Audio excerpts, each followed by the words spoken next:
Welcome back. So many of the questions about Michael Jackson's death can only be answered by the doctor who was treating him during the last minutes of his life. Dr. Conrad Murray, he was a cardiologist, is a cardiologist.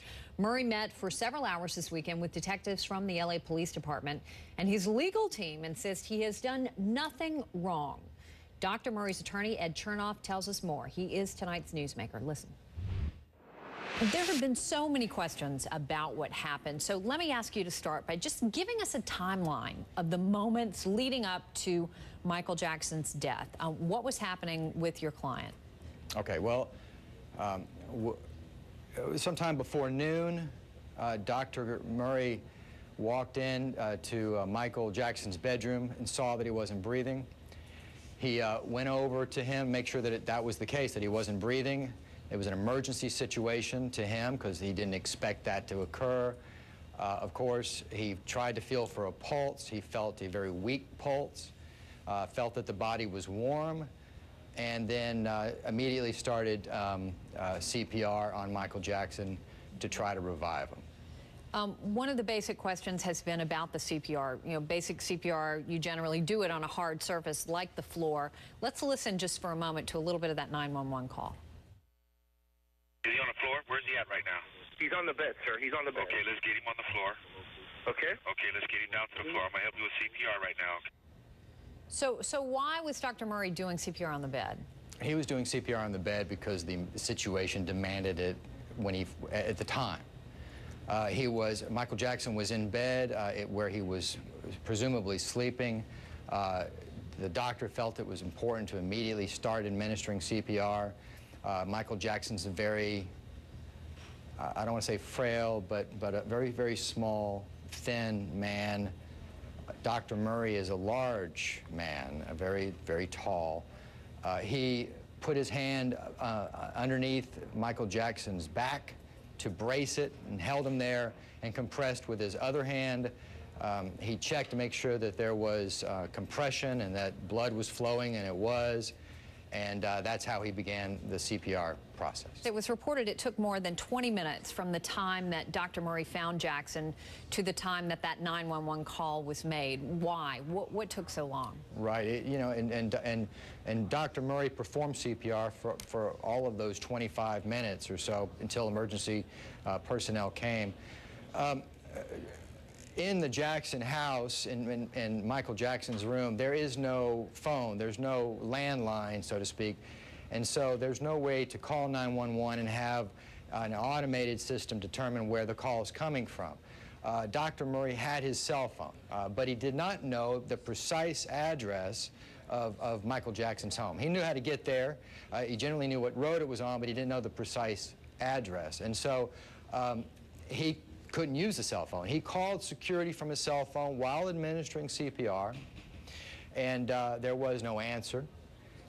He continued to administer CPR, trying to revive Michael Jackson, and at some point he had to run downstairs and yell for help, finally locating the chef, and the chef got security up to the room, and then the 911 call was made.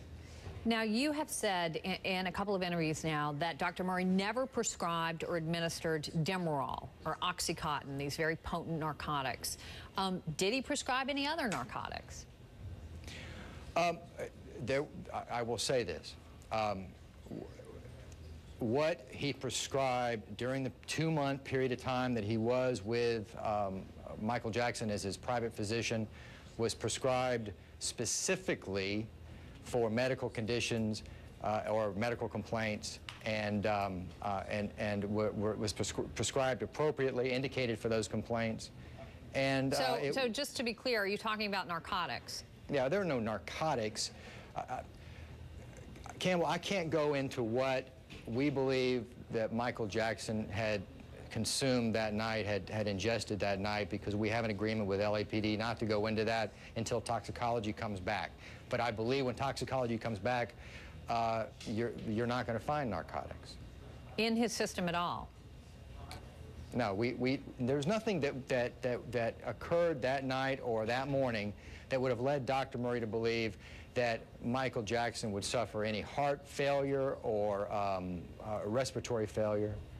And if there is Demerol, if there is OxyContin in the system, I'm not sure where that rumor comes from, frankly. But so you're basically, just to be clear here, you're basically ruling out an overdose, at least from what you know and from what your client knows, correct? Yes, from what we know. I'm ruling out an overdose from what we know. We know only what we saw, what Dr. Murray administered, if anything, to Michael Jackson, and what Michael Jackson might have taken. It was not sufficient to cause heart attack. It was not sufficient to cause failure, heart failure, or respiratory failure. So is it possible he could have been taking Demerol, OxyContin, another narcotic, and Dr. Murray, your client, wouldn't have known about it? I suppose it's possible, but Dr. Murray was there that night, and he did not see him consume Demerol or take Demerol or OxyContin or any pills that would have caused these problems. Has he, Dr. Murray, reached out to the Jackson family to explain to them what happened, to offer them some comfort or talk about those last moments of Jackson's life? Yeah, he reached out immediately. Who did he talk to? And I know that there was some there was some press about him not doing that, but he reached out to him immediately. He went to the hospital with Michael Jackson. He stayed with him in the room until the doctors at UCLA pronounced Mr. Jackson dead. He was there with LaToya, Jermaine, and Mrs. Jackson, with Michael Jackson's children, for hours after he was pronounced dead, over 3 hours after he was pronounced dead. He counseled Jermaine on a press release that they were working on. He counseled the doctors on how to address Mrs. Jackson, knowing that she had a heart condition. Counseled, he was there telling, he was the person with the manager who told Michael Jackson's children that their father had died, and they were very, very close, and he was the one that did that. So he's reached out to the family. He continues to reach out to the family. He's here to help in any way possible. And Mr. Chernoff, finally, let me just ask you to bottom line this. Is there anything there, because there is a lot of pressure on your client right now, is there anything Dr. Murray could have done differently that might have saved Michael Jackson's life?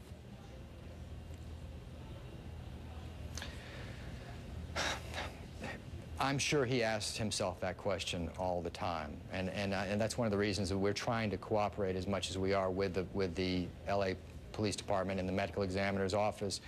We don't know, Campbell, we don't know what killed Michael Jackson. We don't know why he died, and until if we get away from all these rumors and we stick with the facts, and until we get a toxicology report and a final autopsy report, we won't know. At that point, maybe you can ask the doctor that question and he'll have an answer. But right now, it's a mystery to us.